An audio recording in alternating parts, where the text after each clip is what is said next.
प्रभु राम देव भगवान अल्लाह खुदा ईश आदि नाम একেজনৰে শক্তি হয়। তেওঁ কেনেকুৱা, ক'ত আছে, কেনেকৈ পাব পাৰি, কোনে দেখিছে? এই প্ৰশ্নবাচক চিহ্ন পূৰ্ণৰূপেৰে আঁতৰাবলৈ অৱশ্যেই শুনিব জগতগুৰু তত্ত্বদৰ্শীৰ সতৰামপাল মহাৰাজৰ অমৃত বচন, সৰ্বপবিত্ৰ ধৰ্মৰ পবিত্ৰ শাস্ত্ৰৰ আধাৰত। ইয়াত ক্লিয়াৰ লিখা আছে। এতিয়া আগলৈ চাওক তেওঁৰ বাণীত আকৌ কেনেকৈ লিখা আছে। ইয়াৰ পৰা এইটো বুজা যাব যে তেওঁ ক'ত গৈ আছে। এতিয়া আমি আহিছো কবিৰ বাণী বোধ সাগৰ, কবিৰ বাণী 136 পৃষ্ঠাত। द्वादश पंथ चलो सो भेद, अब द्वादश पंथ काल फुरमाना, बुल्ले जीव न जाए ठिकाना। এয়া কবিৰ পৰমেশ্বৰৰ বাণী। और ताते आगम कह हम व्याख्या, আমি ভৱিষ্যতৰ কথা কৈ দিলো তোমাক। ধৰম দাস আৰু বংশ আমাৰ এইটো প্ৰথমতে লিখিব লাগিছিল। प्रथम हमारा चूड़ामणि शाखा। এইটো চূড়ামণি হয় আমাৰ প্ৰথম শাখাৰ। এয়া তেওঁলোকে ইয়াত প্ৰথম লিখি দিলে। ইয়াত আকৌ জাগু লিখি, প্ৰথমে এইটো হ'ব লাগিছিলে। প্ৰথমৰ ঠাইত জাগু লিখি দিলে। য'ত নেকি লিখিব লাগিছিল প্ৰথম, এই চূড়ামণিক প্ৰথমত লিখিব লাগিছিল। তেতিয়া পূৰণ হ'ব 12। যি অজ্ঞানতা তেওঁলোকে কৰিছিল এইটো স্পষ্ট হয়। ताते आगम कह हम राख्या, वंश हमारा चूड़ामणि शाखा। এইটো প্ৰথম বুজিবা। এতিয়া প্ৰথম জাগু যিটো আপোনালোকে প্ৰথমে ইয়াত দেখিছিলে, কিয়নো এইটো পেৰেলেল চলিব, তেতিয়া বুজি পাব। বহুতো মেৰ খাই আছে। প্ৰথম নাৰায়ণ দাসে লিখিছিল, ইয়াত লিখিব লাগিছিল চূড়ামণি, আৰু দ্বিতীয় জাগু দাস জাগু, আৰু তৃতীয় চোৰত গোপাল, চতুৰ্থ মূল নিৰঞ্জন ঠকচাৰৰ পন্থ। এইটো আপুনি মনত ৰাখি যাব, পিছলৈ আকৌ দেখুৱাম ইয়াক। এতিয়া আমি আহিলো কবিৰ বাণীলৈ। কবিৰ বোধসাগৰৰ 136 নম্বৰ পৃষ্ঠাৰ পৰা। প্ৰথমতে জাগু লিখি দিলে এওঁলোকে, দ্বিতীয়তে জাগু হ'ব লাগিছিল, আৰু তৃতীয়তে চোৰত গোপাল, মূল নিৰঞ্জন এনেদৰেই হ'ব লাগিছিল। তাত ক্লিয়াৰ লিখা আছে তকচাৰৰ ভেদ। এয়া বীজক পন্থ, জীৱাৰ পন্থ কৈছিল ইয়াত। ষষ্ঠ হৈছে সতনামী, পিছত ৰাম কবিৰ পন্থ, আকৌ জ্ঞানী পন্থ, দশম আৰু একাদশ এইটো ভেদ পৰমধামৰ বাণী। আৰু এইটো পৰমধামৰ বাণী যি পন্থ হয়, এয়া দশম হয়। এয়া একাদশ হয়, দশম লিখা আছে। আৰু দ্বাদশত আছে 1775। এয়া মিছপ্ৰিণ্ট হৈছে ইয়াত। চন 1775 লিখা আছে, 74 হ'ব লাগে। চন 1774ত গৰীব দাসজীৰ জন্ম হৈছিল, আৰু এই দ্বাদশ পন্থ গৰীব দাসৰ পন্থ। চন 1774 আৰু চন 1717ত গৰীব দাসজীৰ জন্ম হৈছিল। অৰ্থাৎ গৰীব দাসজীৰ পিছত কবিৰ চাহেবৰ আকৌ মহিমা হ'ল অলপ। আগলৈ চাওক।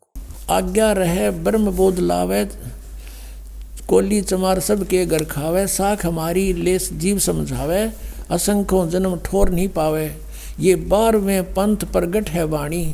এয়া দ্বাদশ পন্থৰ বিষয়ে কৈ আছে যে মোৰ মহিমাৰ বাণী প্ৰকট আকৌ হ'ব। দ্বাদশ পন্থ 12 নম্বৰ পন্থ গৰীব দাসৰ পন্থ আকৌ চাই লওক। এয়া হৈছে কবিৰ চৰিত্ৰবোধত, আৰু 1870ৰ পৰা কবিৰ চাহেবৰ 12টা পন্থৰ বৃত্তান্ত। এয়া 12 নম্বৰ পন্থ গৰীব দাসৰ পন্থ। এতিয়া 12 নম্বৰ পন্থলৈ আকৌ আহি গলো 136-37 পৃষ্ঠা বোধসাগৰৰ আৰু কবিৰ বাণী চেপ্টাৰৰ। দ্বাদশ পন্থত প্ৰকট হয় বাণী, এইটো হ'ব লাগিছিল। 12वें पंथ प्रगट हुआ वाणी, और शब्द हमारे का निर्णय ठानी। গৰীব দাসৰ পৰা মোৰ মহিমাৰ বাণী, মোৰ যথাৰ্থ জ্ঞান আকৌ প্ৰকট কৰোৱাম, प्रगट करवाऊंगा। পৰমেশ্বৰ কবিৰে গৰীব দাসৰ ভিতৰত সকলো জ্ঞান ফিট কৰি দিলে। তেওঁ পিছত ক'লে আৰু লিপিবদ্ধ কৰা হ'ল। এতিয়া কোৱা হয় 12वें पंथ प्रगट हुआ वाणी, शब्द हमारे की निर्णय ठानी। আমাৰ বাণী বুজিবলৈ চেষ্টা কৰিব গৰীব দাস পন্থীয়ে, কিন্তু বুজিব নোৱাৰিব। अस्थिर घर का मर्म ना पावे, ये 12 पंथ हमी को ध्यावे। এতিয়া গৰীব দাসৰ পন্থলৈকে পৰমাত্মাই বেন লগাই দিলে যে এওঁলোক পাৰ হ'ব নোৱাৰে। আকৌ কয় যে 12वें पंथ हम ही चल आवे। গৰীব দাস পন্থত কৈছে যে আগলৈ গৈ আমিয়ে আহিম। और सब पंथ मिटा एक ही पंथ चलावे। ক্লিয়াৰ হৈ গ'লনে যে দ্বাদশ পন্থত মোৰ মহিমাৰ বাণীয়ে প্ৰকট হ'ব। যিখিনি খেলিমেলি কৰা হৈছিলে সেইখিনি আকৌ শুদ্ধ কৰি দিম। এতিয়া দ্বাদশ পন্থত আমিয়ে আহিম। এতিয়া পৰমাত্মা নাহিল, সেইবাবে দাসকেই পঠাই দিলে নিজক, কিন্তু শক্তি তেওঁৰেই কাম কৰি আছে। और सब पंथ मिटा एक ही पंथ चलावे। এতিয়া চাই ল'ব কিছুদিনত এই বিশ্বত এটাই পন্থ থাকিব, এটাই ভক্তিৰ মাৰ্গ থাকিব। এতিয়া আকৌ কি কয়? प्रथम चरण कलयुग निराणा तब मगर मांडो में दाना। धर्मराय से मांडो बाजी तब धर बोधो पंडित काजी। এতিয়া কৈছিল যে প্ৰথম শৰণ যি হ'ব, তিনিটা শৰণ কৈছে, এটা প্ৰথম, এটা লাষ্ট আৰু এয়া মধ্যম। এতিয়া প্ৰথম কলিযুগৰ পৰা আৰম্ভ হৈছিল, পৰমাত্মা মগৰৰ পৰা সশৰীৰে গৈছিল লাখ লাখ লোকৰ ব্যক্তিৰ উপস্থিতিত। এয়া প্ৰথম শৰণ আছিল। এতিয়া ইয়াৰ পৰা বুজা যাব যে দ্বাদশ পন্থত মোৰ বাণী প্ৰকট হ'ব, সত্য জ্ঞান তেওঁ পাব। আৰু এতিয়া कहते 5505 तब ये शब्द होगा साचा। ओए होए কোৱা হয় যে 5555 বছৰ যেতিয়া কলিযুগত পাৰ হ'ব, তেতিয়া মোৰ এই কথা সঁচা হ'ব যি মই আজি কৈ আছো, যে মই প্ৰকট হ'ম, সকলো জ্ঞান, সকলো পন্থক অতৰাই এটা পন্থ আৰম্ভ কৰিম। धर्मदास मोरी लाख दुहाई ये मूल शब्द बार ना जाई। এয়া বাৰ হ'ব লাগিছিল। और पवित्र ज्ञान तुम जग में भाखो, मूल ज्ञान तुम गुप्त राखो। मूल ज्ञान जो बाहर पढ़ी ये बिचली पीढ़ी वंश हंस नहीं तरही। 33 अरब ज्ञान हम बाख्या और मूल ज्ञान हमने गुप्त ही राख्या। গৈ মানে গুপ্ত। मूल ज्ञान तुम तब तक छिपाई जब लग 12 पंथ बिटाई। এতিয়া এই 12টা পন্থৰ নাশ হৈ যাব, কাৰণ তেওঁৰ লগত ভক্তি একো নাই, তেওঁৰ বিধিৰ কোনো এতিয়া সত্যতা আমি প্ৰকট কৰিম। এতিয়া ইয়াত চাব, এয়া কবিৰ বোধ, কবিৰ বাণী আমি পঢ়ি আছো। ইয়াত আৰু কনচেপ্ট ক্লিয়াৰ কৰি দিয়া হ'ল। 134 পৃষ্ঠাত ইয়াত লিখা আছে যে বংশ প্ৰকাৰ, প্ৰথম বংশ উত্তম। এয়া চূড়ামণি যি হয়, এয়া প্ৰথম বংশ উত্তম। দ্বিতীয় বংশ অহংকাৰী, তেওঁ জাগু। और तीसरा वंश प्रचंड, चौथा वंश बिरहे, पांचवा वंश यह निंद्रा और छठा वंश उदास, सातवां वंश ज्ञान चतुराई और यो 8वां वंश 12 पंथ विरोध, 9वां पंथ वंश पूजा और 10वें वंश प्रकाश, 11वें वंश प्रगट पसारा और 12वें वंश हवे प्रगट उजियारा। দ্বাদশত গৰীব দাসৰ দ্বাদশ পন্থ, এওঁৰ দ্বাৰা মোৰ বাণীৰ দ্বাদশ বংশত প্ৰগট হৈ উজিয়াৰা। মোৰ বাণীৰ মানে অৰ্থাৎ মোৰ মহিমাৰ আকৌ উজাগৰণ হ'ব। और 13वें वंश मिटे सकल अंधियारा। এই দাস হৈছে ত্ৰয়োদশ বংশৰ পৰম পিতাৰ। কোৱা হয় সকলো অন্ধকাৰ নাইকিয়া হ'ব, এনেকুৱা জ্ঞান দিব তেওঁ, সকলো ফালৰ পৰা ঠিক হৈ যাব। 13वें वंश मिटे सकल अंधियारा, एती दगा काल की समाई तत् बिंदु की टेक रह जाई। কালৰ ইমান প্ৰকোপ হ'ব, তথাপিও তত্ত্ব জ্ঞান এই সদগ্ৰন্থবোৰত ক'ৰবাত নহয় ক'ৰবাত লুকাই ৰৈ যাব। এতিয়া আপোনালোকক যি কাৰণে সকলো প্ৰকৰণ দিছিল, যেনেকৈ আপোনালোকক ঋগ্বেদ মণ্ডল নম্বৰ 9, সূক্ত নম্বৰ 1 মন্ত্ৰ নম্বৰ 8-9 স্পষ্ট দেখিলে যে সেই পৰমেশ্বৰক উগ্ৰগতিয়ে প্ৰেৰণা কৰে আৰু সেই পৰমাত্মাক এক সুন্দৰ শৰীৰ প্ৰাপ্ত হৈছিল, এক ধুনীয়া শৰীৰ, আৰু তেওঁৰ 3 প্ৰকাৰৰ শৰীৰ আছে, আৰু তেওঁৰ 3টা প্ৰকাৰৰ শৰীৰৰ যি লীলা কৰে তাৰে ভিতৰত এটাত শিশুৰ ৰূপ ধাৰণ কৰি আহে। তেতিয়া কুমাৰী গাইৰ পৰা গাখীৰ খায়। এতিয়া যেনেকৈ কবিৰ সাগৰত লিখা আছিল, তেতিয়া ইয়াত কাৰেকশ্যন কৰাসকলে তেওঁলোকে ভাবিলে যে ৰামানন্দৰ লগতেই জুৰি দিলে। তেওঁলোকে কৈ দিলে যে কুমাৰী গাইৰ গাখীৰ খাব, আৰু আগত লিখি ৰখা সেই গাখীৰ শব্দটো আঁতৰি গ'ল, গাখীৰৰ প্ৰকৰণটো কাটি দিলে। তথাপিও মালিকৰ দয়াত এই 2টা পন্থ ৰৈ গ'ল। এতিয়া গৰীব দাসজীয়ে নিৰ্ণয় কৰিছে, এতিয়া মই পঢ়ি শুনাই আছো আপোনালোকক। এতিয়া পৰমাত্মাই যি কৈছিলে যে মোৰ বাণী প্ৰকট হ'ব দ্বাদশ পন্থত, মানে গৰীব দাসৰ পন্থত, কিন্তু গৰীব দাসৰ বাণীও গৰীব দাসৰ পন্থ বা তেওঁলোকৰ আগৰ কোনোৱে বুজি পোৱাত সক্ষম নহ'ব। এওঁলোকে মোৰ বাণীৰ নিৰ্ণয় কৰাৰ চেষ্টা কৰিব, কিন্তু এওঁলোকৰ জ্ঞান নহ'ব। और ये 12 पंथ हमी को जावे, अस्थिर घर का मरम नहीं पावे, असंग जन्म ये ठोर नहीं पावे। এতিয়া এই দাসৰ লগত কি হ'ল, আমি চুৰানিলে গৈছিলো, য'ত গৰীব দাস, আদৰণীয় গৰীব দাস চাহেবৰ জন্ম হৈছিল, য'ত পৰমাত্মা কবীৰ দেৱে তেওঁক জংঘলত আহি লগ কৰিছিল। আমাৰ পূজনীয় গুৰুদেৱজী তালৈ গৈছিল। এটা লিংক জুৰিব লাগিছিল, আগত লিখা আছিল। সেইবাবেই গুৰুজী সতলোকলৈ যোৱাৰ পিছত আমাৰ তাত বহুত বিৰোধিতা হ'ল, কিয়নো আমি সঁচা কওঁ আৰু তেওঁলোকে অনুবাদ ভুলকৈ কৰে আমাৰ গৰীব দাসৰ বাণীৰ। আৰু তেতিয়া আমাৰ আৰু তেওঁলোকৰ নিমিলিল, আমাৰ বেলেগকৈ আশ্ৰম ছেট কৰিব লগা হ'ল। পিছলৈ ইমানেই বিৰোধিতা কৰা হ'ল যে আমাৰ নাজানো আৰু কিমান আমাৰ অপবাদ বিয়পাবলৈ চালে যে তেওঁ গুণ্ডা হয়, বদমাছ হয়, মিছলীয়া হয়, এনেকুৱা। তেওঁলোকে কাণ্ড কৰি দিলে এনেকুৱাকৈ। কিছুমান আৰু বেলেগ পন্থীও লগ দিলে। আৰ্য সমাজৰ যি দাসে সত্যতাকৈ ভেদ খুলি দিলে, তেতিয়া সকলোৱে মিলি বেমেজালি কৰি দিলে। কিন্তু ভগৱানৰ লগ যাৰ লগত আছে, তেওঁৰ কোনেও একো বেয়া কৰিব নোৱাৰে। আগতকৈ 1000 গুণ আগবাঢ়ি গ'ল আমাৰ পন্থ। সমগ্ৰ বিশ্বত গুচি গ'ল আমাৰ এই পৰমাত্মাৰ জ্ঞান, কাৰণ এয়া পৰমাত্মাই আৰম্ভ কৰিছে। আৰু ইয়াত যিয়ে বাধা দিয়ে ভগৱানৰ মাৰ্গত, তেওঁলোক অন্ধ গাধ হয়। হিৰণ্যকশিপু অন্ধ গাধ আছিল, বুকু ফলোৱাইহে মানিছিল। कहते हरणाकुश छाती तोड़वाई और ब्राह्मण बाणा कर्म कसाई। আচাৰ্যই কয় যে অত্যাচাৰ এনেকুৱা কৰে, তেতিয়া কয় এই পাপীয়ে কয় हरणाकुश छाती तोड़वाई और ब्राह्मण बाणा और कर्म कसाई। এনেকৈতো ভগতেও কয়, আৰু কৰ্ম হৈছে নিজৰ সন্তানকো মাৰে অভিমানৰ কাৰণে। এতিয়া কোৱাৰ অৰ্থ এয়াই যে এই আচাৰ্যই কয় আৰু গুৰু আৰু শিষ্যক ভ্ৰমিত কৰে, মিছা কয়। মইতো প্ৰমাণ দেখুৱাইছো, আৰু তোমাৰ তাত যি লিখি ৰাখিছা সেই সত্যৰ সৈতে পৰিচয় কৰাইছো। কোৱাচোন মই ক'ত মিছা কলো? মইতো লিখা দেখুৱাও, গুৰুৱে এয়া লিখি ৰাখিছে আৰু বেদে এয়া কৈ আছে। কোৱা মই কেতিয়া মিছা কলো? মোৰতো সময়েই নাই মিছা কবলৈ, টাইমেই নাই। সকলো সঁচা লিখি ৰাখিছে ভগৱানে। এতিয়া গৰীব দাসজীৰ বাণীত এটা পাৰখৰ অংগৰ চেপ্টাৰ আছে, পাৰখৰ অংগ। তাত বহুত নিৰ্ণায়ক জ্ঞান দিয়া আছে। আৰু তাত কি লিখা আছে? शिव उतरे शिवपुरी से अवगत बदन विनोदी, मैं के कमल खुशी बहे लिया ईस को गोदी। এতিয়া কি কয়? शिव उतरे शिवपुरी से अवगत बदन विनोद और महक के कमल खुशी बहे और लिया ईस को गोद। नजर नजर से मिल गई किया ईस प्रणाम। এতিয়া গৰীব দাসজীয়ে ফূৰ্তি কৰিলে যে যি দুধ আহি গ'ল, দুধ গুচি গ'ল, আকৌ সুখী হ'ল, এনেই এইবোৰ কৈ আছিলে। কিছু মিলাই কিছু বাছি কাটি কৰি ৰাখিছে।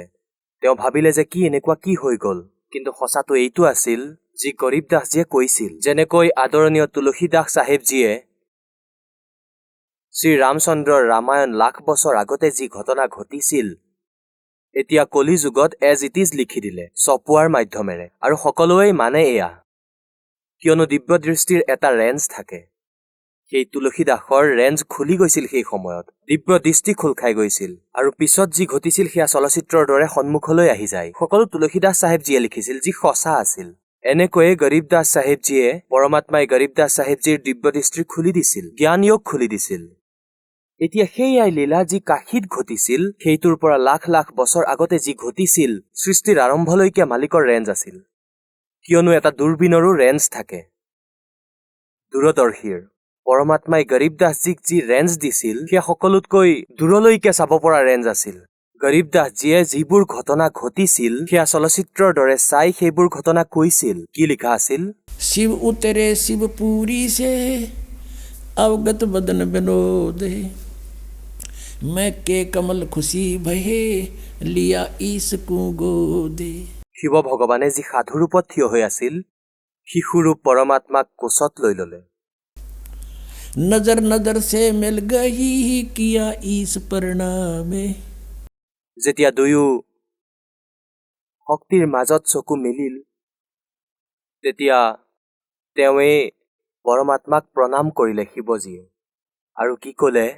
धन मोमन धन पूरे ना ये धन काशी निकामे। যে এনে মহাপুৰুষ আহিল, তেওঁ চিনিব পৰা নাছিল শিৱজীয়ে এয়া কোন পুৰুষ হয়, কোন ভগৱান হয়। কিন্তু তেওঁৰ যি লীলা ছবি আৰু ভিতৰৰ তেওঁলোকৰ ওচৰত দিব্য দৃষ্টি থাকে, এইটো অৱশ্যে অনুভৱ হৈ গ'ল যে এওঁ বহুত পৰম শক্তি, পৰম সিদ্ধ পুৰুষ হয়। এই ব্ৰহ্মা বিষ্ণু মহেশ্বৰতকৈ অন্য বহুতো সিদ্ধ আৰু বেলেগ বেলেগ প্ৰকাৰৰ শক্তি আছে। এওঁলোকতকৈ বেলেগ আৰু ভাল সন্ত সাধু থাকে। তেওঁ ভাবিলে যে অন্য কোনো শক্তি হয়, যাক আমিও নাজানো, তাৰ পৰাই কোনো অৱতাৰ আহিছে। ইয়াকে জানি তেওঁ ভগৱান শিৱয়ো প্ৰণাম কৰিলে। 7 बार चर्चा करी ये बोले बालक बेने शिव को कर मस्तक धैर्या ल्यामो मन एक धैनु। এতিয়া 7 বাৰ কবিৰ চাহেবৰ বালক ৰূপ নৱজাত শিশু ৰূপত আৰু ভগৱান শিৱজী সাধু ৰূপত থিয় হৈ 7 বাৰ কথা বতৰা হ'ল আৰু তাতেই থিয় হৈ চাই আছিলে দুয়ো স্বামী স্ত্ৰীয়ে। তেওঁলোকে ভাবি আছিল যে এই সাধুৰ ইমান ক্ষমতা আছে, মোৰ সন্তানে মাত দিলে অৱশ্যেই মোৰ সন্তানক গাখীৰো খুৱাব। তেতিয়া শিৱই ক'লে, সেই মমিনৰ মূৰত হাত ৰাখি ক'লে যে তুমি ধন্য হয়, মমিন মানে মুছলমান। নিৰুক ক'লে যোৱা, ধন্য হয় তুমি, তোমাৰ ঘৰত এনেকুৱা বালক আহিলে, এয়াতো পৰম শক্তি হয় আৰু এই কাশীৰো ধন্য হ'ল য'ত এনেকুৱা সন্তৰ প্ৰকট হ'ল। 7 बार चर्चा करी बोले बालक बेने शिव को कर मस्तक धैर्या ल्यामो मन एक धेनु ल्या धेन अनव्यावर को दूहत है दूध दिया तत्काले। কুমাৰীক অবিবাহিতাক কুমাৰীয়ে গাখীৰ দিলে অতি শীঘ্ৰেই। पीवे बालक ब्रह्म गति ही ता शिव भये दयाले। এতিয়া ইয়াতো স্পষ্ট লিখি দিলে যে কুমাৰী গাইৰ গাখীৰ খালে সেই বালকে, আৰু সেই পৰমাত্মাৰ সূক্ষ্ম বেদতো লীলাতো লিখা আছে के जाके संग बैल नहीं लागा যে এজনী গাই লৈ আহা যাক বলধে চোৱা নাই, সম্পূৰ্ণ আনটাচ্ড। আৰু বেদে কয় যে ঋগ্বেদ মণ্ডল নম্বৰ 9 নম্বৰ 1 মন্ত্ৰ নম্বৰ 8 আৰু 9 স্পষ্ট কৰা আছে যে যেতিয়া সেই পৰমাত্মা আহে সুন্দৰ ৰূপ ধাৰণ কৰে, তেজস্বী, 3টা স্থিতিত তেওঁৰ ৰূপ আছে। তাৰে এটা স্থিতি য'ত শিশু ৰূপত প্ৰকট হৈছিল, সেই ৰূপত বালক ৰূপত প্ৰকট হৈ পৰমাত্মাৰ লালন পালন কুমাৰী গায়েৰে হৈছিল। এতিয়ালৈকে ইতিহাস শুনাই দিয়ক, কোনো ভগৱানৰ এনেকুৱা লীলা হৈছিল নে যি বেদত লিখা আছে আৰু যিয়ে ভগৱানক দেখিছিলে সেই মহাপুৰুষে নিজৰ এফিডেভিট দি ৰাখিছে। हम सुल्तानी नानक तारे दादू को उपदेश दिया जात दुलाहा भेद न पाया ये काशी महे कबीर हुआ। কোৱা সদগুৰুদেৱৰ জয় হওক।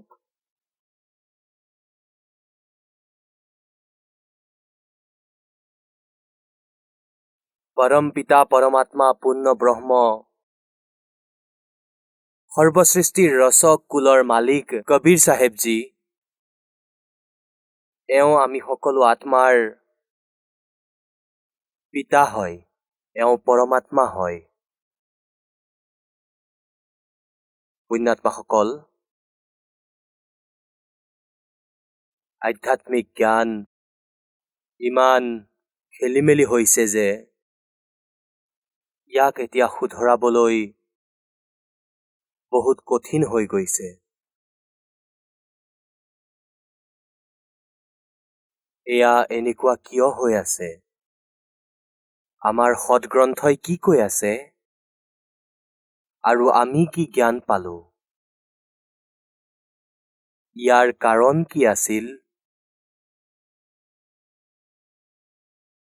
ইয়াৰ কাৰণ হৈছে যে যি লোকত আমি আছো এয়া কালৰ লোক হয়। ইয়াত কোনো জীৱ সুখত নাই আৰু এইটো নিবিচাৰে যে ইয়াৰ যি স্বামী হয় ব্ৰহ্ম বুলি যাক কওঁ, ক্ষৰ পুৰুষ, যাক জ্যোতিৰূপী নিৰঞ্জন বুলিও কোৱা হয়, তেওঁ এইটো নিবিচাৰে যে ইয়াৰ প্ৰাণীক পৰমাত্মাৰ বিষয়ে জ্ঞান হওক। তেওঁ ভয় খাই থাকে যে যদি তেওঁলোকৰ মূল স্থানৰ জ্ঞান আহে আৰু তাৰ সুখৰ সৈতে তেওঁলোক পৰিচিত হয়, ইয়াত কোনো নাথাকিব। এই ভয়ৰ বাবে, এই ৰাজনীতিৰ বাবে, এই বেয়া ৰাজনীতিৰে আমাক ইয়াত ৰখাই দিলে, সুনিয়োজিত ষড়যন্ত্ৰৰে আমাক ইয়াত বান্ধি থৈছে, ৰখাই থৈছে। যিকোনো কাৰ্য চাই লোৱা আমি বিবশ হৈ পেলাই কৰিব লগা হৈছে। শৰীৰ এনেকুৱা দি দিলে যদি ইয়াৰ ভিতৰত টুকুৰা নিদিয়ে কাম নকৰিব। ইয়াক ৰক্ষা কৰিব লাগিব, গৰম ঠাণ্ডাৰ পৰাও বচাব লাগিব। গোটেই জীৱন আমি এই শৰীৰৰ পালন পোষণত লাগি থাকো, ইয়াৰ ৰক্ষা কৰিয়েই গোটেই জীৱন অতিবাহিত কৰোঁ। অন্তত গৈ এয়াও শেষ হৈ যায়, যদি এইটো নষ্ট নহলহেঁতেন কোনো কষ্টই নাছিল। আমি ইমান দৃঢ় যে এই দুখবোৰ চাই ললোহেঁতেন, কৰি আছো এতিয়া। কিন্তু এয়া নষ্টও লগতেই হয়, এই ভয় লগতেই থাকে। কোৱাৰ অৰ্থ এয়াই যে যেতিয়ালৈকে আমি এই আধ্যাত্মিক জ্ঞানৰ সৈতে পূৰ্ণৰূপে পৰিচিত নহম, আমি পৰমাত্মাৰ ভক্তি না কৰিব পাৰিম আৰু না আমি আমাৰ উদ্দেশ্যত সফল হ'ব পাৰিম। গতিকে ইয়াৰ কাৰণে আমি সেই পৰমাত্মাক চিনি পাব লাগিব। যেনেকৈ আজি ৰাতিপুৱাৰ সৎসংগত আপোনালোকক শুনাইছিলো যে পূৰ্ণ পৰমাত্মা, পৰম অক্ষৰ ব্ৰহ্ম, তেওঁ নিজেই সৎলোকৰ পৰা ইয়ালৈ আহে আৰু নিজৰ মৰমৰ আত্মাক, ভাল আত্মাবোৰক লগ কৰে। তেওঁলোকক তত্ত্বজ্ঞানৰ সৈতে পৰিচিত কৰায়। পৰমাত্মা ওপৰৰ সৎলোকত থাকে, তৃতীয় মুক্তিধামত বিৰাজ কৰে। এতিয়া পুণ্যাত্মাসকল, এই চাৰিওখন বেদ প্ৰত্যেক প্ৰাণীৰ হৃদয়ত সোমাই আছে, যি বিশেষকৈ হিন্দু সমাজৰ সৈতে সম্বন্ধিত হয়। আৰু সকলোৱে এইটো কয় যে বেদ এক সৎজ্ঞান হয়। বেদত যি লিখা আছে সেয়া ফাইনেল হয়, সত্য হয়। ইয়াৰ লগে লগেই পবিত্ৰ 4 বেদৰ লগতেই পবিত্ৰ শ্ৰীমদ ভাগৱত গীতাৰ আৰু লগতেই পবিত্ৰ 18 পুৰাণৰ পবিত্ৰ হিন্দু সমাজ এক বহুত আদৰৰ দৃষ্টিৰে চায় আৰু ইয়াক সৎজ্ঞানযুক্ত মানে। ইয়াক সৎজ্ঞানযুক্ত বুলি মানে। কিন্তু এই গ্ৰন্থত অলপমান অন্তৰ আছে। পবিত্ৰ 4 বেদ আৰু পবিত্ৰ শ্ৰীমদ ভাগৱত গীতা, এই দুয়োৰে মিলি থকা জ্ঞান হয়। এয়া গড গিভেন হয়। আৰু পুৰাণৰ যি জ্ঞান হয় সেয়া ব্ৰহ্মাজীয়ে দিয়া হয়।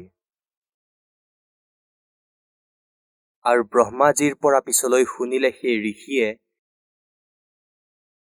দক্ষ আদি ঋষিয়ে, মনু আদিয়ে আৰু অন্যৰ পৰা শুনি তেওঁলোকে কিছু ব্ৰহ্মাৰ বিচাৰ আৰু কিছু নিজৰ অনুভৱ, কিছু নিজৰ চিন্তা বেলেগ বেলেগ, যেনেকুৱা 18 পুৰাণৰ 18 বক্তা আছে। 18 পুৰাণ এই কাৰণেই হ'ল কাৰণ ইয়াৰ বক্তা ভিন্ন ভিন্ন। তেওঁলোকৰ হিচাপৰেই তেওঁলোকে নিজৰ নিজৰ নামেৰে 18 পুৰাণ বনাই দিলে, যি হলেও এই 18 পুৰাণৰ জ্ঞানক বোধ মনা যায়। গতিকে এই যি জ্ঞান হয় পুৰাণৰ, এয়া গড গিভেন নহয়। পবিত্ৰ 4 বেদ গড গিভেন হয়। পূৰ্ণ পৰমাত্মা পৰম অক্ষৰ ব্ৰহ্মই এই জ্যোতি স্বৰূপী নিৰঞ্জনৰ হৃদয়ত সুমুৱাই দিছিল, তেওঁৰ অন্তৰ আত্মাত সুমুৱাই দিছিল আৰু সময় নিৰ্ধাৰণ কৰি দিলে যে এটা সময়ৰ অন্তত এয়া নিজে নিজেই উশাহেৰে বাহিৰলৈ ওলাই আহিব। যেনেকৈ পৰমাত্মাৰ ব্যৱস্থা আছে। মাতৃৰ গৰ্ভত থাকে, 9 মাহৰ পিছত অট'মেটিক বাহিৰলৈ ওলাই আহে। এনেকুৱা প্ৰকাৰৰেই পৰমাত্মাই এইটো ব্যৱস্থা কৰিলে। যেতিয়া এই পাছুখন বাহিৰলৈ ওলাই আহিব, তেওঁ দেখিলে যে ইয়াততো এনেকুৱা একো খবৰ নাই যি মোৰ ৰহস্য খুলি দিব। কোনে? জ্যোতি নিৰঞ্জনে। আকৌ তেওঁ দেখিলে যে পঞ্চম বেদ যি আছে, সকলো ভেদ দিয়া আছিল ওপৰৰ সৎলোকৰ, কেনেকৈ যাব লাগে আৰু কেনেকুৱা প্ৰকাৰৰ কোন পৰমাত্মা হয়, তুমি ইয়াত কেনেকৈ সোমাই গলা। এই জ্যোতি নিৰঞ্জন কালে সেই পঞ্চম বেদ নষ্ট কৰি দিলে আৰু 4 বেদ দি দিলে ভগৱানৰ ভয়ত।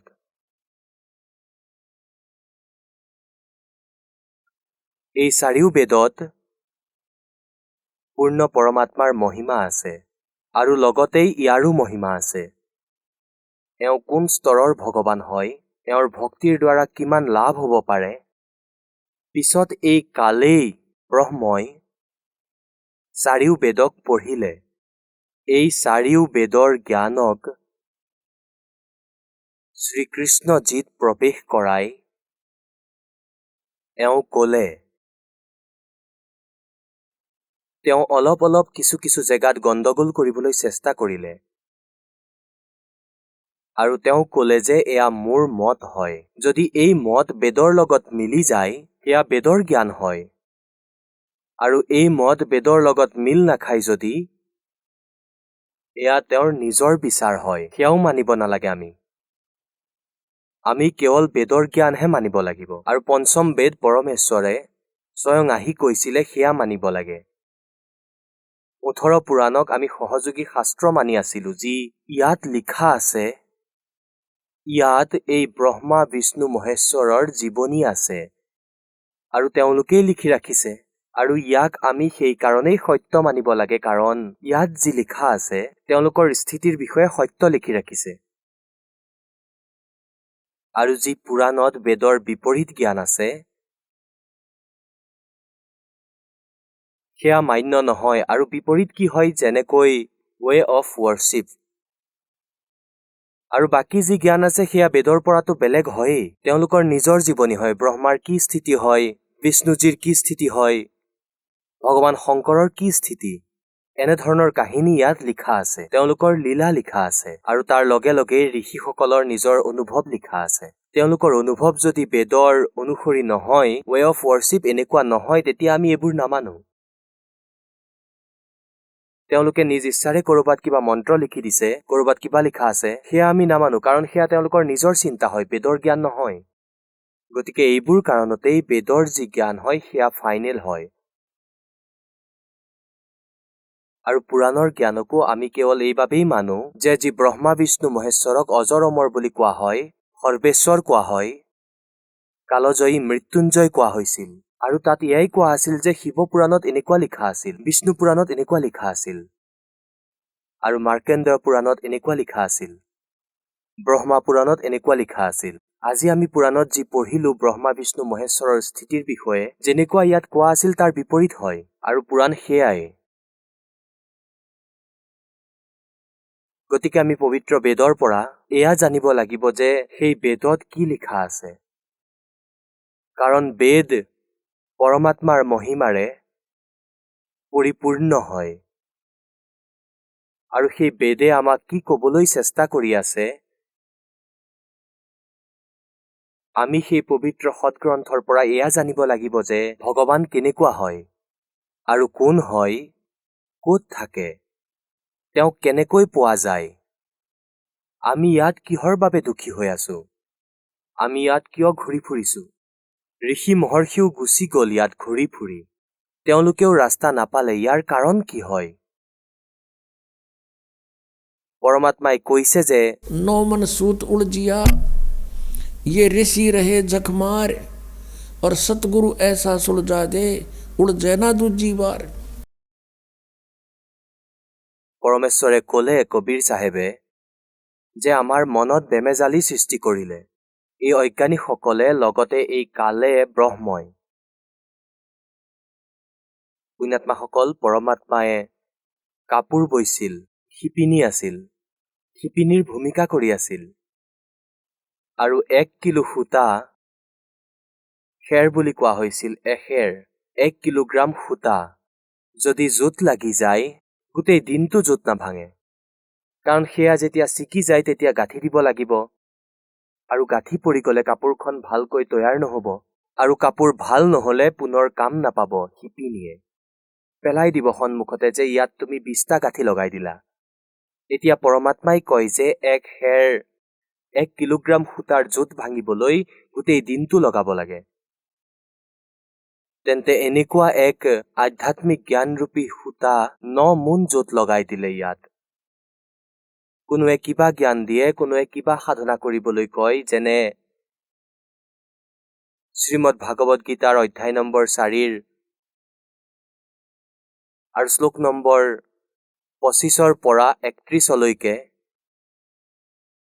এয়াই ক'বলৈ চেষ্টা কৰিছে যে কোনোৱে এনেকুৱা সাধনা কৰে, কোনোৱে এনেকুৱা সাধনা কৰে, কোনোৱে ওপৰলৈ ভৰি কৰি যোগাসন কৰে, কোনোবাই আকৌ দেৱতাৰ পূজা কৰে আৰু কোনোবাই অধ্যায় কৰে, কোনোবাই তীক্ষ্ণ অহিংসাবাদী ব্ৰত ৰাখে য'ত মুখত কাপোৰ বান্ধি খালী ভৰিৰে ঘূৰিব লাগে। আৰু তেওঁলোকে নিজৰ নিজৰ সাধনাক পাপ নাশক বুলি গণ্য কৰে। আকৌ লগে লগেই কয় 4 নম্বৰ অধ্যায়ৰ 32 নম্বৰ শ্লোকত যে এই প্ৰকাৰৰ বহুত বিস্তাৰৰ জৰিয়তে যজ্ঞ অৰ্থাৎ ধাৰ্মিক অনুষ্ঠানৰ খবৰ সচিদানন্দ ঘন ব্ৰহ্মৰ বাণীত সেই পৰম অক্ষৰ ব্ৰহ্মই নিজে আহি যি বাণী কৈছিল নিজ মুখেৰে সেয়া পঞ্চম বেদ হয়, যিখন বেদক কাল ভগৱানে নষ্ট কৰি দিছিল। এই ক্ষতি পূৰ্ণ কৰিবলৈ পৰমেশ্বৰ নিজে আহিব লগা হৈছিল। আৰু সেই জ্ঞানক এনেকুৱা ধৰণে কৈ লিখাই দিলে যে এই বিদ্বান পুৰুষ যি নিজকে এডুকেটেড বুলি মানে, সংস্কৃতৰ জ্ঞাতা হয়, তেওঁলোকে এনেকুৱা ভাবিব যে এয়া অযথা ধেমালি কৰি আছে, ইয়াত একো এনেকুৱা নাই, নহলে ইয়াৰো নাশ কৰি দিলে হয়। তেন্তে পৰমাত্মাই এনেকুৱা গুপ্ত ধৰণেৰে, এনেকুৱা বাণীৰে চিম্পলকৈ, লোকেল ভাষাৰে কৈ সমস্ত বস্তু ভৰাই দিলে, তাত সকলো জ্ঞান দি দিলে। আৰু পিছত নিজৰ মৰমৰ আত্মাক কৈ দিলে যে এতিয়া ইয়াক ডিছক্ল'জ নকৰিবা। যিয়ে এই কথা বুজি পালে, যিয়ে পৰমাত্মাক পালে, সচখণ্ড দেখুৱালে, আকৌ ঘূৰাই আনিলে, তেওঁলোকক প্ৰতিজ্ঞা কৰোৱালে যে धर्मदास तो लाख दुहाई, ये मूल ज्ञान अभी कित बार न जाई। मूल ज्ञान बार जो पढ़ी, ये बिचली पीढ़ी हंसनी तरही। যদি এই জ্ঞান আজিৰ পৰা 600 বছৰ আগত ডিছক্ল'জ হৈ গ'ল হয়, এই নকল সন্ত পন্থ তেওঁলোকে চিঞৰি থাকিলে হয় আৰু এইবোৰ মন্ত্ৰকেই দি থাকিলে হয়, কিন্তু তেওঁলোক অধিকাৰী নাছিল এই নাম দিবলৈ। গতিকে ডুপ্লিকেট পাছপৰ্টৰ জৰিয়তে বিদেশ যাব নোৱাৰি। গতিকে এনেকৈ কথাবোৰ বেয়া হৈ যায়। সেয়ে পৰমাত্মাই এই ভক্তিক এই কলিযুগলৈকে আনিলে। कहते सो सलसीदर मैं करूं अपने जन के काज। আমাৰ কাৰণে তেওঁ চলচতুৰি কৰিব লগা হ'ল। আৰু সেই তত্ত্ব জ্ঞানক এই পিছপৰা অৱস্থাত আনি এতিয়া ডিছক্ল'জ কৰোৱালে এই দাসৰ মাধ্যমেৰে। সেইকাৰণেই পৰমাত্মাই ক'লে ধৰ্মদাস তই লাখ দোহাই। এয়া মূল জ্ঞান, এয়াই হৈছে মূল জ্ঞান। আকৌ পৰমাত্মাই আন এটা বাণী কৈছিল कि 33 अरब ज्ञान हम व्याख्या और मूल ज्ञान गुप्त ही रख्या। 33 লাখ বাণী কৈ দিলো মই এই কবিৰ সাগৰত, কবিৰ সাক্ষীত, দোহাৱালীত, কিন্তু এই মূল জ্ঞান যি আছিল তাক এতিয়াও গুপ্ত ৰখা হৈছিল। আৰু এতিয়া এই দাসৰ মাধ্যমেৰে সৰ্বজনীন কৰোৱাই দিলে ভগৱানে, কাৰণ এতিয়া সেই সকলো পন্থ নষ্ট হ'ব। এইবোৰৰ অস্তিত্ব নাইকিয়া হৈ যাব কিছুদিনত, কাৰণ এতিয়া মানুহ বুদ্ধিমান, নিজৰ ভাল বেয়াক ভালকৈয়ে বুজি পায়। কিন্তু এতিয়ালৈকে তেওঁলোকে জনা নাই যে আমাৰ যি গুৰু আছে সেয়া নকল হয়।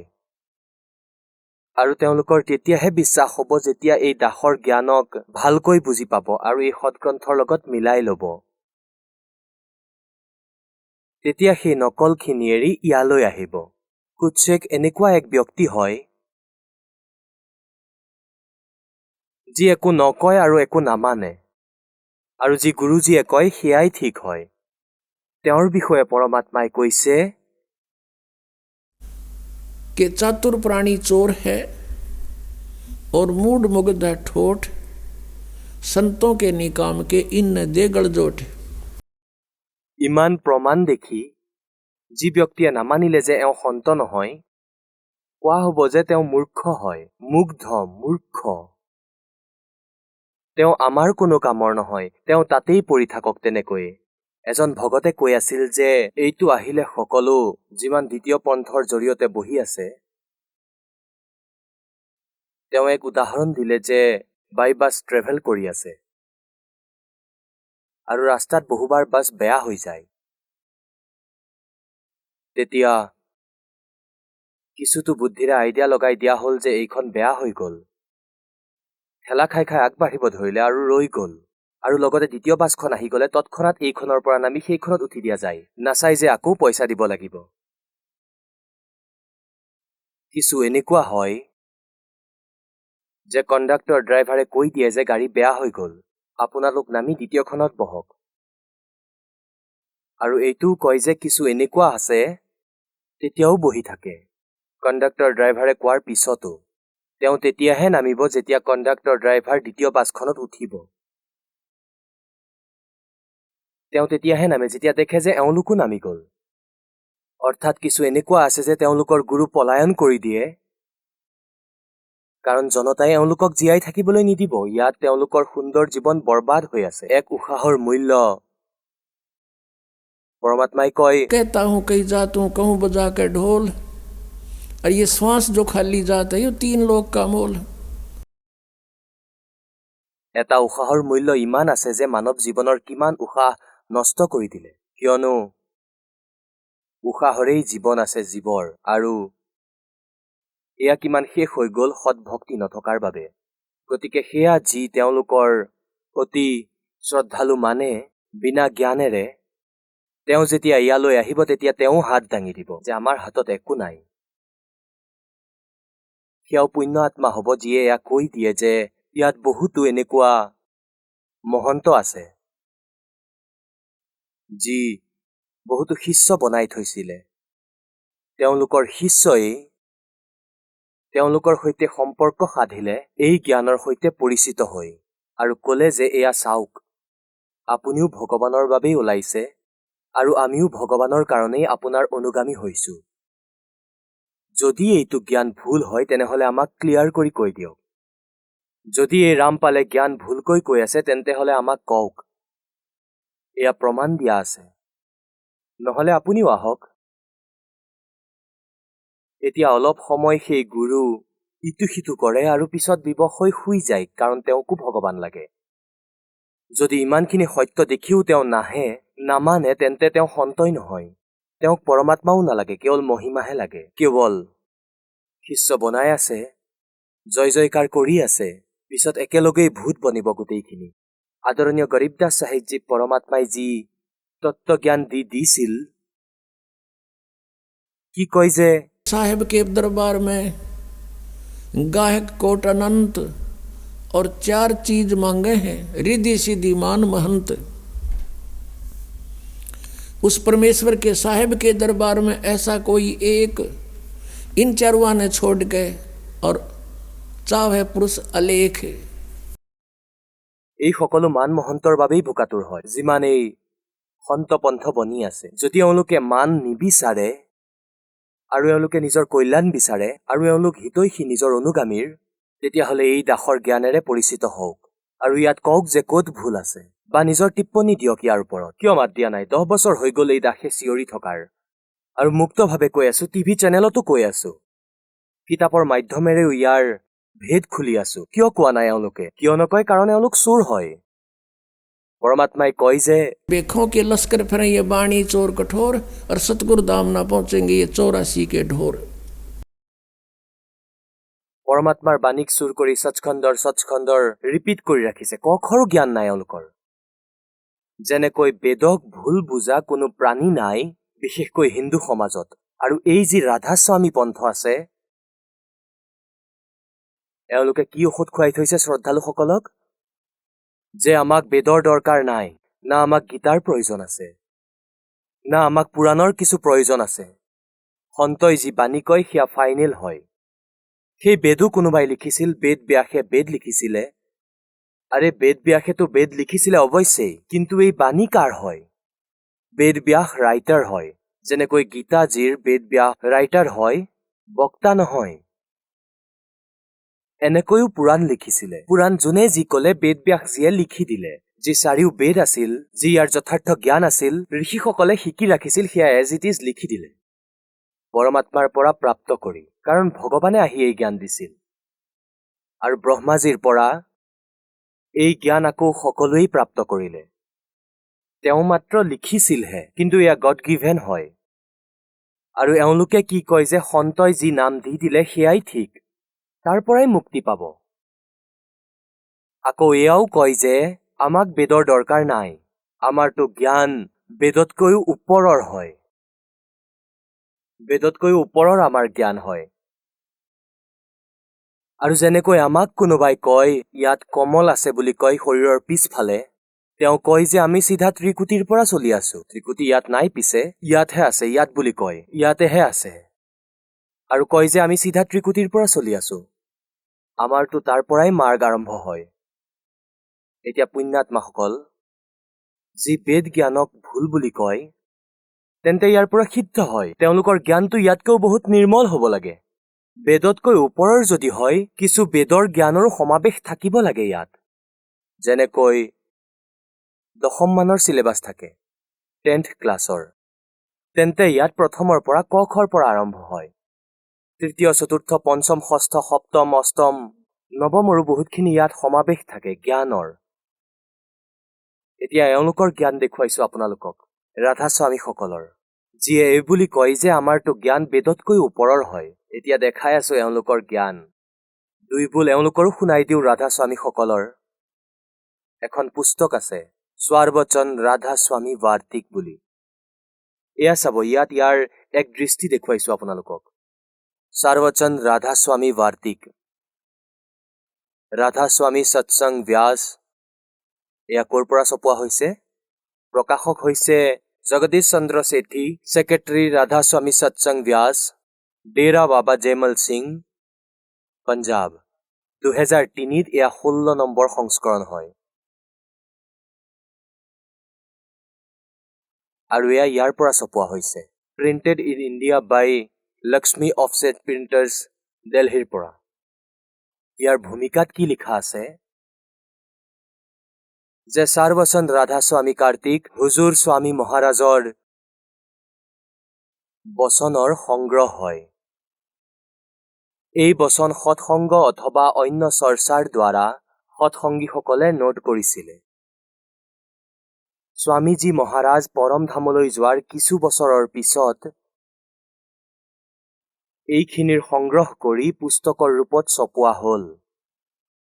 চন 1902ত বাবা জয়মল সিংজী মহাৰাজে স্বাৰবচন ৰাধাস্বামী বাৰ্তিকৰ প্ৰথমবাৰ গুৰুমুখী লিপিত ছপাইছিল। প্ৰস্তুত পুস্তক সেই প্ৰথম গুৰুমুখী সংস্কাৰৰ অনুসৰি হয় আৰু এতিয়া ইয়াৰ হিন্দী সংস্কৰণ প্ৰকাশিত কৰা হৈছে। স্বামীজী মহাৰাজৰ শুভ নাম হৈছে, যোনে এই ৰাধাস্বামী পন্থৰ গুজ গুজিলে ইয়াৰ প্ৰৱৰ্তক বুলি মনা যায়। স্বামীজী মহাৰাজৰ শুভ নাম শেঠ শিৱদয়াল সিংজী আছিল। আপুনি 15 আগষ্ট 1818ত আগ্ৰা চহৰত জন্ম লৈছিল।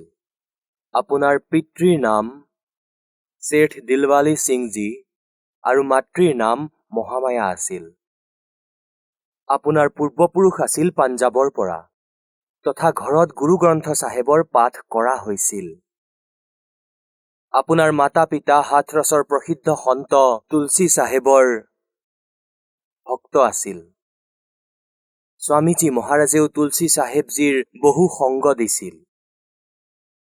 সৰুৰে পৰাই স্বামীজী মহাৰাজৰ ৰুচি আধ্যাত্মিকৰ ফালে আছিল আৰু আপুনি এটা কোঠাতে 17 বছৰ বহি সুৰত শব্দ যোগৰ অভ্যাস কৰিছিল আৰু 1861 চনত বসন্ত পঞ্চমীৰ দিনা মুক্তভাৱে সাধাৰণ সৎসংগ আৰু সুৰত শব্দ যোগৰ উপদেশ দিয়া আৰম্ভ কৰিলে। পুণ্যাত্মাসকল, এই শিৱদয়ালজীটো আছিল 1818 চনত জন্ম হৈছিল আগ্ৰাত আৰু এওঁ 17 বছৰলৈকে এক বন্ধ কোঠাত বহি হঠযোগ কৰিছিল, গুৰু গ্ৰন্থ চাহেবক পঢ়িছিল। ইয়াৰ ভিতৰৰ পৰা পৰমাত্মাৰ সচ্খন সৎলোকক বিচাৰি ললে। তাৰ পাছত কবিৰ চাহেবৰ বাণীৰ পৰা লৈ ললে। কৰনেনা দিদাৰ মহল মে প্যাৰা হে, এক শব্দ আছে 32টা কলিৰ, ইয়াক খুলিবও নোৱাৰিলে আৰু ইয়াক বুজিবও নোৱাৰিলে। গতিকে কালৰ পৰা প্ৰেৰণা আছিল এওঁৰ আৰু এয়া এক নকল সাং লৈ বহি গল। এতিয়া দেখুৱাই আছো এওঁৰ কি জ্ঞান আছিল, যি বেদতকৈ ওপৰৰ বুলি কোৱা হৈছিল। আৰু এই পুস্তকৰ ভিতৰত যি লিখা আছে, এইটো কোৱা হৈছে যে হুজুৰ স্বামীজী মহাৰাজ শিৱদয়ালজীয়ে ফাউণ্ডাৰ অফ ৰাধাস্বামী আৰু এনেকুৱা ৰাধাস্বামীৰ পৰা সচ্চা চৌদা শীৰ্ষা, সেই জ্ঞান তাৰ পৰাই উপদেশ প্ৰাপ্ত হয় এওঁৰ। আৰু এই মথুৰাৰ ভিতৰৰ জয় গুৰুদেৱ আৰু ইয়াত এই ঠাকুৰজী মহাৰাজ আছিল এক আৰু দিল্লীত আছিল কৃপাল মিছন। এই সকলোবোৰ হৈছে এটা কুঁৱাৰেই পানী। এই শিৱদয়ালজীৰ এই জ্ঞানৰ দ্বাৰা বুজি ল'বা যে তেওঁৰ লগত কি আছে।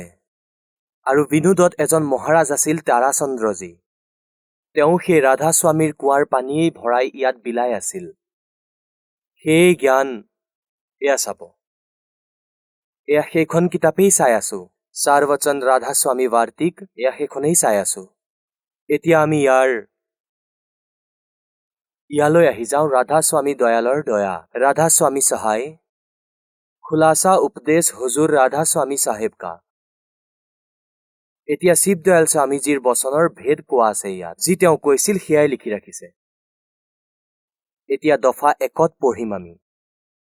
মাত্ৰ কাম ইমানেই আছে যে মনুষ্য অৰ্থাৎ মানুহ নিজৰ চেহেৰা অৰ্থাৎ আত্মাক তেওঁৰ সম্পত্তি আৰু নিকাশ অথবা মুকাম সতনাম আৰু ৰাধা স্বামীত মুকাম মানে স্থান। সতনাম স্থান কৈছিল, ৰাধা স্বামীয়েও স্থান কোৱা হৈছিল। মুকাম ইয়াৰ জ্ঞান চাব, ভাঙি ৰখা হৈছে, পঠাই দিয়ে অৰ্থাৎ ৰাধা স্বামী স্থানলৈ পঠাই দিয়া, সতনামৰ স্থানত নিজৰ শৰীৰ পঠাই দিয়ে। আকৌ 3য় বচনত গীতাৰ শ্লোক বনোৱা হৈছে, প্ৰায় 118-150 বছৰ হৈ গ'ল এনেকুৱাকৈ প্ৰিণ্ট কৰি ৰাখিছে। যিমান আচাৰ্য আৰু মহাত্মা আৰু অৱতাৰ আৰু পেগম্বৰ সকলোৰ ধৰ্ম হৈছিল, এই সকলো নিজৰ অভ্যাসৰ দ্বাৰা হৃদয়ৰ ফালে লক্ষ্য আচলৰ ফালে চলে, আচল স্থানৰ ফালে চলে। কোনো বিৰল সন্ত লক্ষ্য অষ্টম অৰ্থাৎ ৰাধা স্বামীলৈকে গ'ল, মাত্ৰ সন্ত লক্ষ্য পঞ্চম অৰ্থাৎ সতনামলৈ গ'ল। এতিয়া আমি লক্ষ্য পঞ্চম সতনাম আৰু কোনো বিৰল সন্ত লক্ষ্য অষ্টম অৰ্থাৎ ৰাধা স্বামীলৈকে গ'ল। এতিয়া ইয়াত চাওক, এতিয়া আপোনালোকে দেখিলে যে ইয়ালৈকে ক্লিয়াৰ কৰি দিয়া হ'ল যে সতনামো স্থান হয়। মঞ্জিল কওক, মঞ্জিলৰ ইয়াত অনুবাদো কৰি ৰাখিছে। মঞ্জিল মানে স্থান। চাওক, মঞ্জিল মানে স্থান অৰ্থাৎ এয়া আকৌ চাই লওক, কাৰণ এয়া বহুত গভীৰ জ্ঞান হয়, বুজি নাপাব সোনকালে।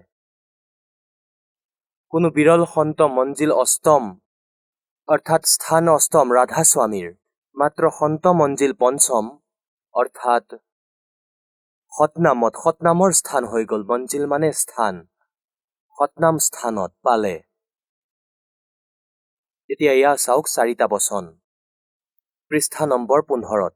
আচৰিত কৰি দিলে, ইয়াততো ৰেকৰ্ড ভাঙি দিলে, ইয়াৰ বেদ ফেল কৰি দিলে সকলো। এতিয়া বুজিব লাগিব যে ৰাধা স্বামী পদ সকলোতকৈ ওপৰৰ স্থান হয়, সকলোতকৈ ওপৰৰ স্থান হয় ৰাধা স্বামী। আৰু এইটো নামেই কুল মালিক আৰু সঁচা চাহেবৰ হয়, সঁচা ভগৱানৰ হয়। আৰু এই মুকামৰ পৰা 2 স্থান তলত অৰ্থাৎ ৰাধা স্বামী স্থানৰ পৰা 2 স্থান তলত সতনামৰ মুকাম আছে। চাওক, টোপনিত কৈছে, আচৰিত কৈ দিলে। এতিয়া কয় যে মাত্ৰ সন্ত মঞ্জিল পঞ্চম অৰ্থাৎ সতনামলৈ পাইছে, মঞ্জিল মানে স্থান। আৰু ইয়াততো সতনামটো স্থান হৈ গ'ল, ফাইনেল হৈ গ'ল যে সতনাম স্থানক কোৱা হয়। এতিয়া কোৱা হয় যে এই মুকামৰ 2 স্থান তলত আৰু মুকামো স্থানেই হয়। এতিয়া সতনাম পাহৰি যোৱা, এই 2 স্থান তলত স্থানৰ স্থান আছে। এয়া বেদতকৈ ভাল জ্ঞান এওঁলোকৰ, স্থানৰ স্থান হয়। আৰু এই সতনামক আকৌ কেনেকৈ ডিফাইন কৰিলে চাব, পৰিভাষা কেনেকৈ কোৱা হৈছে। সতনামৰ মুকাম হয়, যাক এই সতনামৰ সন্তয়ে সতলোক সচখণ্ড, সতনামক সতলোক বুলিও কোৱা হয়। সচখণ্ডকো সতনাম কোৱা হৈছে, আৰু চাৰ শব্দকো সতনাম বুলিয়েই, সৎ শব্দকো সতনাম বুলি, আৰু সতনামকো সতনাম, আৰু সৎপুৰুষকো সতনাম বুলিয়েই। জয় হওক ৰাধা স্বামীসকলৰ। এয়া এওঁলোকৰ বেদতকৈ ওপৰৰ টপমষ্ট জ্ঞান হয়। এওঁলোকে ক খ নাজানে, সতনাম খাবৰ বাবেই নে পিবৰ বাবেই কিবা স্থান হয় নে নাম হয়, আৰু বহুত দেখুৱাম, ইয়াত আৰু আছে, অতি ভাল হিন্দী হৈ যাব। এতিয়া এখন কিতাপ আছে, সন্ত মত প্ৰকাশ ভাগ 3 ইয়াৰ 5 ভাগ আছে ইয়াৰ সন্ত মত প্ৰকাশৰ আৰু শ্ৰী সাৱন সিং জি ইয়াৰ লেখক হয় অৰ্থাৎ তেওঁৰ সৎসংগৰ সংগ্ৰহ আছে ইয়াত বক্তা হয় আৰু শ্ৰী সাৱন সিং জি আছে তেওঁ বাবা জেমল সিং জিৰ উত্তৰাধিকাৰী আছিল এই সাৱন সিং জিৰ শিষ্য আছিল এই কৃপাল সিং যোনে দিল্লীত নিজৰ এক বেলেগ মিছন বনাই ললে আৰু তেওঁৰে শিষ্য আছিল সচ্চা সৌদা সিৰসা যোনে এক বেলেগ স্থান বনাই ললে সাৱন সিং জিৰ আছিল খেমামল নাম আছিল তেওঁৰ বিলোচি স্থানৰ বাসিন্দা আছিল তেওঁ আৰু আকৌ তেওঁক শাহ মস্তানা ক'বলৈ ধৰিলে আৰু তেওঁ তাত আকৌ নিজৰ বেলেগকৈ গুজ পুতি ললে এয়া তেওঁলোকৰেই জ্ঞান হয় একেলগে আৰু এতিয়া আপোনালোকক দেখুৱাম সেই বাবা সাৱন সিং জিৰ কি বিচাৰ আছিল তেন্তে হলে বুজি পাইছেই চাগে সচ্চা সৌদা সিৰসা কি হ'ব এয়া চাব আকৌ শিৱ দয়ালজীৰ হৈ গ'ল আকৌ কি ক'বলৈ আছে এয়া হৈছে সন্ত মত প্ৰকাশ ভাগ 3 এয়া হৈছে সন্ত মত প্ৰকাশ ভাগ 3 আৰু এয়া হৈছে বাবা সাৱন সিং জি মহাৰাজ সাৱন সিং জি সন্ত মত প্ৰকাশ ভাগ 3 হুজুৰ মহাৰাজ সাৱন সিং জীৰ সৎসংগৰ সংগ্ৰহ ৰাধা স্বামী সৎসংগ ব্যাসৰ পৰা এয়া ছপোৱা হৈছে প্ৰকাশক হৈছে জগদীশ চন্দ্ৰ শেঠী ছেক্ৰেটাৰী ৰাধা স্বামী সৎসংগ ব্যাস ডেৰা বাবা জেমল সিং পাঞ্জাব আৰু এয়া ইয়াৰ পৰা ছপোৱা হৈছে printed in India by Gopsons paper limited এতিয়া ইয়াত দেখুৱাম আপোনালোকক 102 নম্বৰ পৃষ্ঠাত লিখা আছে ইয়াৰ 102 নম্বৰ পৃষ্ঠাত সন্তমত ভাগ 3 ইয়াত লিখা আছে इसने इस सतपुरुष सतनाम कहाई सतलोक निज पाया आई ইয়াৰ ডিফাইন কৰিছে এইজনে এই সেন্টেন্সৰ সচখণ্ড বা সতনাম চতুৰ্থ লোক হয় এয়া চাওক সচখণ্ড বা সতনাম চতুৰ্থ লোক হয় আৰু সকলোৰে ভিতৰত আছে আপোনাৰ ভিতৰতো আছে এই সচখণ্ড সতনাম যদি এয়া আছে সদগুৰুৰ পৰা ৰাস্তা লৈ কষ্ট কৰি ভিতৰৰ পৰ্দা খুলি ললে সচখণ্ডত যাব পৰা যায় ঠিক এতিয়া আমি এয়া চাব লাগিব যে ইয়াত কৈ আছে যে এয়া সচখণ্ড বা সতনাম চতুৰ্থ লোক হয় এয়া সতনাম চতুৰ্থ লোক হয় আৰু এয়া সকলোৰে ভিতৰত আছে এতিয়া দেখুৱাই আছো আপোনালোকক 107 পৃষ্ঠাত 106 হাতত চাব সেই সৎসংগী হুজুৰ য'ত ৰাম নামৰ যশ মহিমা হয় কোনো প্ৰসংগ চলি আছে তেতিয়া মহাৰাজ সাৱন সিং জীয়ে কয় যে ইয়াত কি ৰামৰ নাম চলি আছে সেই সৎসংগীয়ে সুধিলে যে কি ৰাম বহুত আছে নেকি মহাৰাজ জীয়ে অৰ্থাৎ সাৱন সিং জীয়ে ক'লে যে ৰাম 4 জন আছে আপোনাৰ লক্ষ্য কোনজন ৰামৰ ফালে এতিয়া সৎসংগীয়ে সুধিলে যে হুজুৰ 4 জন ৰামৰ বিষয়ে খুলি কওক মহাৰাজ জীয়ে এতিয়া লাগি গ'ল খুলিব एक राम दशरथ गरडोल है एक राम सब घट घट में बोल है एक राम का सकल पसारा एक राम त्रिभुवन से न्यारा এতিয়া চাওক ইয়াৰ অনুবাদ কৰিছে এওঁ প্ৰথমজন ৰাম ৰজা দশৰথৰ পুত্ৰ যি ত্ৰেতা যুগত অৱতাৰ লৈছিল আহিলে আৰু নিজৰ ডিউটি কৰি গুচি গ'ল কিন্তু এতিয়া আমি নাপাওঁ আমাৰ কাম কৰিব নোৱাৰে আৰু দ্বিতীয় ৰাম মন হয় যি ঘাটে ঘাটে বিৰাজমান আৰু তৃতীয় ৰাম হৈছে ব্ৰহ্ম যি সকলো ত্ৰিলোকিক জন্ম দিয়ে পালে আৰু নাশ কৰে আৰু চতুৰ্থ ৰাম হৈছে সতনাম এয়াহে আচল ৰাম এওঁৰ বুদ্ধি চাওক পাথৰ পৰিল এওঁৰ ওপৰত কয় যে সতনাম স্থান হয় আৰু কয় যে সতনাম ৰাম হয় আৰু এইটোৱে আচল ৰাম হয়